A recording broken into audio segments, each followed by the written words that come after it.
Captain, just a suggestion. Hellbore cannons are energy gophers.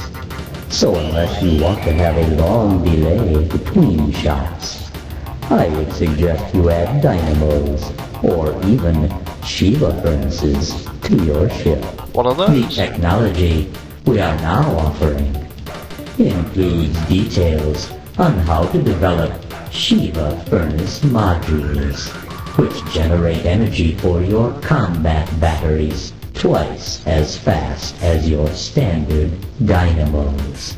Very necessary with Hellbore cannons. I am certain you will appreciate this new module, Captain. With it, you should be able to destroy and devastate twice as fast as before. Commander, that is the limit of the new technology we can offer you.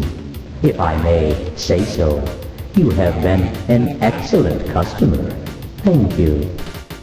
Oh, thank you. Let's buy some How fuel. much fuel? Let's go for max capacity. I mean, we've got plenty of credits. Fuel transferred to your vessel. And let's buy a little information. I'm not going to buy much because I don't want to or may overload this set. We're going to talk to them at, a couple more points throughout the game, and we'll get the rest of the stuff. Just want to As make you sure know, there's sobriety. in our many centuries of star trading, we may have come to learn much about what happens in our galaxy, both now and in the ancient past. We have also kept records on the diverse alien races in your region of space. We will share this crucial knowledge with you for a fee of 75 credits per informative fact. No refunds. Yeah, this is basically a hidden hotline. So, what should we buy? Let's buy one of each.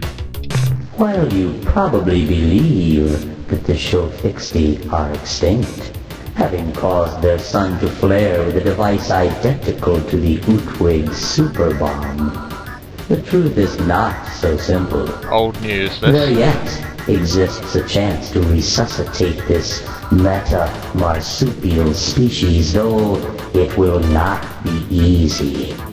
The problem at hand seems simple. Bring together two VII.d of different sexes, and the carnal gymnastics proceed. Given the short gestation and maturation time of the VII.d, you will have thousands of the creatures in 10 years and millions in 20. Finding a male of the species is easier than fluff. Simply visit the VII.d's blasted star system at Delta Gorno. Captain Tanaka, or its sibling, Katana, shall greet you on your arrival. A warning.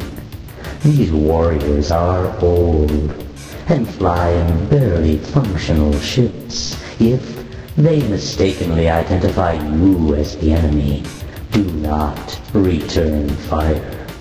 Retreat and try to talk to them on their own level. The females of the species will be more difficult to obtain.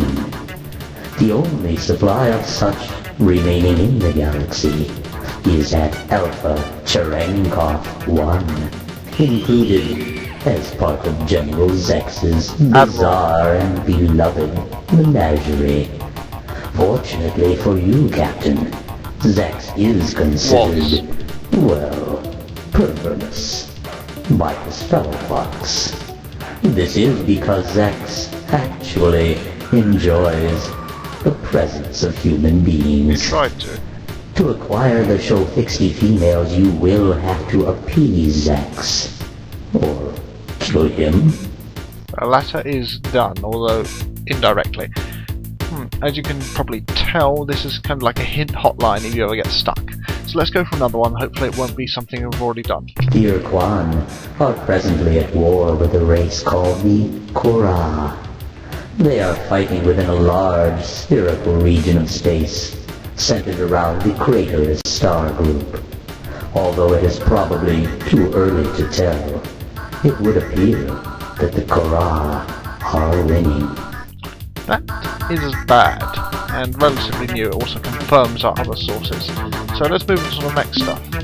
The Zakvatpik are a friendly co-op of 3 alien species, all native to the same world. They are presently suffering severe collateral damage from the ritual combat between the Urquan and the Korra. While this is unfortunate for the Zakvatpik, they have been forced to abandon many of their worlds. This close proximity to the inter-Urquan war will give them insight into the conflict, which will be of great use to you. In addition, the Zakvatpik met the Chenjesu early on in the war and are eager to make allies who can protect them from their enemies.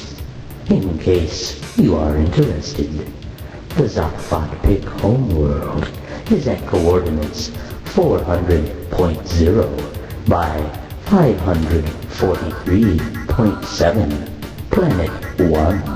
Yes, we should probably do that soon. And some historical information now. Almost 25,000 of your years ago, there existed near this region of space an association of star-faring races called the Sentient Milieu. This group formed over several thousand years to mutually enrich their respective cultures, to provide a safe creche for emerging sentient species, and to afford themselves a degree of protection from external hostilities via military alliance. Of the 7 most active milieu members, the most famous race, indeed, you know them well, Captain, were the Urquan. Which we already have confirmed by the Urquan themselves, but you can probe further, which we'll do at another time, to find out more about the milieu, its races and activities. Anyway, we're done buying information. What else would you like to buy? Nothing else, It thanks. has been a pleasure dealing with you, Captain. We look forward to your next visit. Okay. That is the Melnor made for you. And we now have all the tech in the game. And as you probably saw, the Pekunk are moving down there.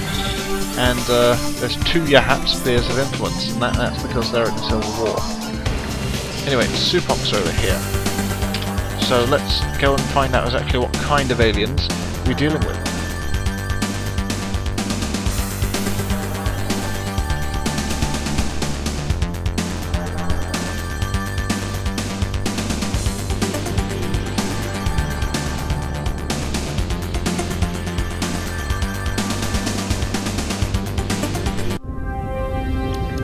Right, I don't think I'm exactly where I want to be. There's no Supocs around to greet me. Well, let's explore this area anyway. An infrared world, eh? Nothing really worth taking. Noble world? Nope, it's an azure world. Okay, metal might as well go down. Test out our new defences.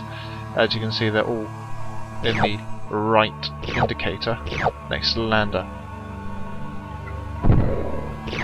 And if we run over an earthquake or something, they should activate.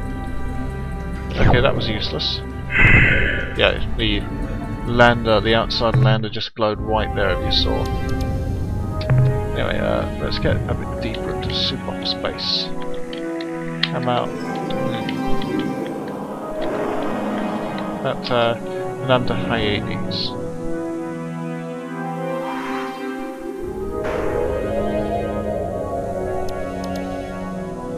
Hopefully this will be closer to our homeworld or something else. Or at least have ships wandering around the system. We do have pursuers. They could be probes. Ah, this looks more promising. Especially considering there's a green planet. Well, a green ringed planet. Or not.